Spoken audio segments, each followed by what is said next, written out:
चलेगा। और रावण जैसों का घमंड टिका नहीं तो तुम्हारा हमारा क्या चलेगा रे बाबा। आपका घमंड चलेगा फिर? तो कर्ता भगवान को मानो, ब्रह्मा जी ने कर्ता भगवान को माना, फिर स्तुति की भगवान की ब्रह्मा जी ने और सृष्टि का क्रम स्टार्ट किया ब्रह्मा जी ने।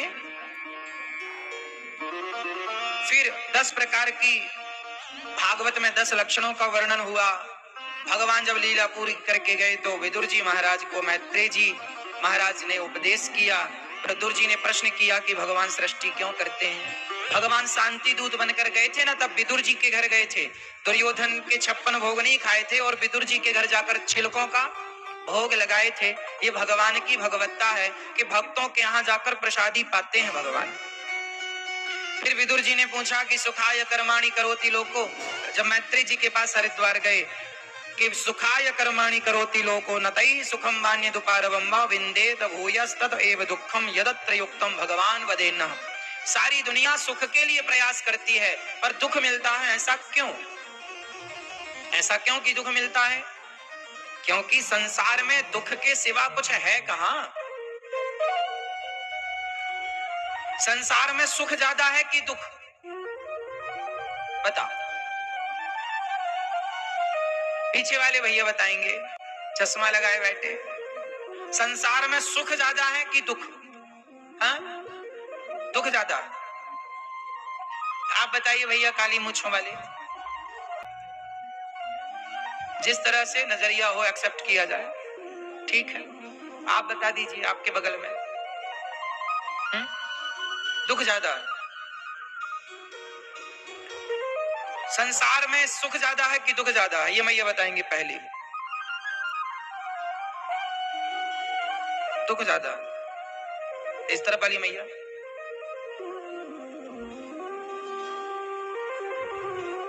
जैसा नजरिया वैसा सुख दुख, ठीक है। संसार में सुख ज्यादा है कि दुख?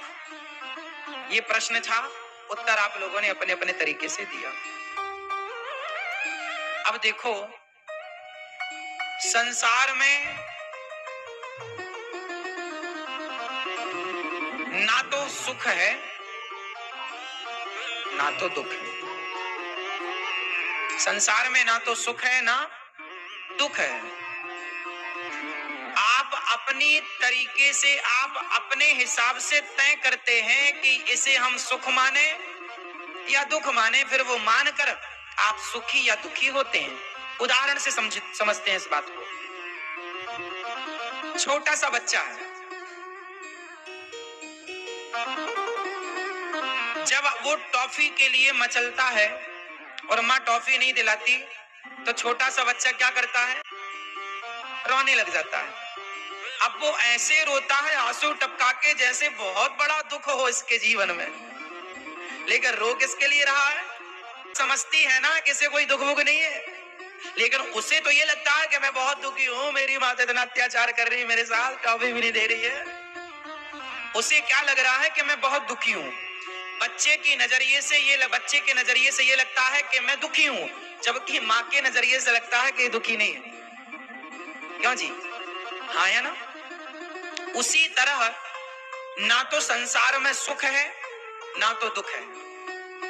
यदि आपकी इच्छाएं पूरी हो गई तो आपको लगता है बड़ा मजा आया, बड़ा सुख मिला, और इच्छाएं पूरी नहीं हुई तो आप दुखी हैं। कामनाओं की पूर्ति हो जाना ही सुख है और कामनाओं की पूर्ति ना होना ही सुख। और दुख को आप कैसे परिभाषित करेंगे? जरा सुख को परिभाषित कीजिए। सुख की परिभाषा क्या है? इच्छाओं की, कामनाओं की पूर्ति हो जाना। जैसे आपकी इच्छा है कि मेरा घर बन जाए और घर बन गया तो सुख, और इच्छा है कि घर बन जाए और नहीं बन पाया तो दुख। आपकी इच्छा है कि फलाने लड़के से मेरा ब्याह हो जाए, हो गया तो सुख, नहीं हो पाया तो दुख। मतलब आपकी इच्छा के मुताबिक जो काम हो जाए वो सुख है, और जो इच्छा के मुताबिक ना हो वो, ये सामान्य परिभाषा है सुख और दुख की। क्यों जी? तो सुख दुख है क्या संसार में? नहीं होता। आप हरा डाल दो तो पानी हरा, आप पीला डाल दो तो पानी पीला, गुलाबी डाल दो पानी गुलाबी। उसी तरह संसार पानी की तरह।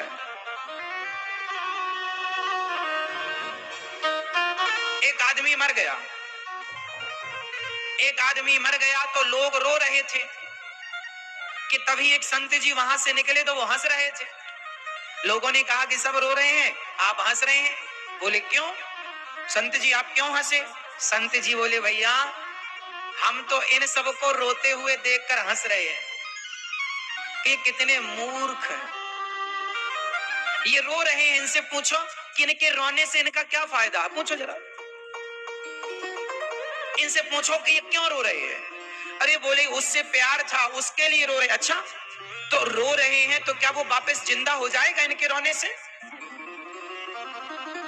फिर आप क्यों रोते हैं?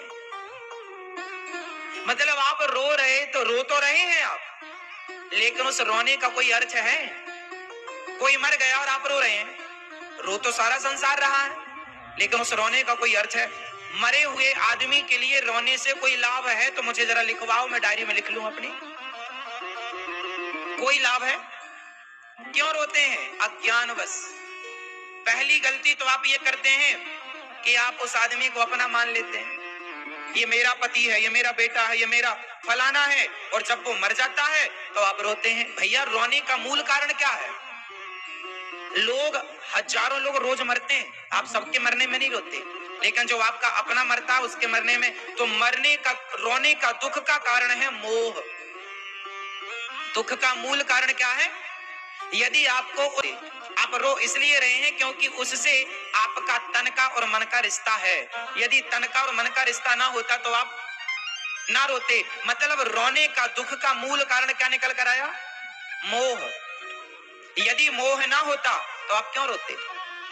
तो मतलब आपको कोई दुख नहीं है, आपको मोह, वो मोह आपको दुखी करता है। इच्छाएं आपको दुखी करती हैं, और आपको क्या लगता है, हमें तो भगवान ने बड़ा दुख दिया, भगवान ने बड़ा दुख दिया। भगवान किसी को दुख थोड़ी बांटते हैं। आपका मोह, आपकी तमाम इच्छाएं आपको दुखी बनाते हैं। चलो बताओ, संसार का नाम क्या है? आप बताइए, संसार का नाम क्या है? हाँ, संसार को क्या नाम से बुलाते हैं? जैसे इसे, ये कौन सा लोक है? हाँ, जैसे ये मृत्यु लोक है, इसे कौन सा लोक बोलते हैं? दुखालय। गीता में भगवान ने संसार का एक नाम बताया, दुखालयम। संसार का एक नाम क्या है? दुखालय। अच्छा, पुस्तकालय में क्या मिलती है? औषधालय में क्या मिलती है? भोजनालय में क्या मिलता है?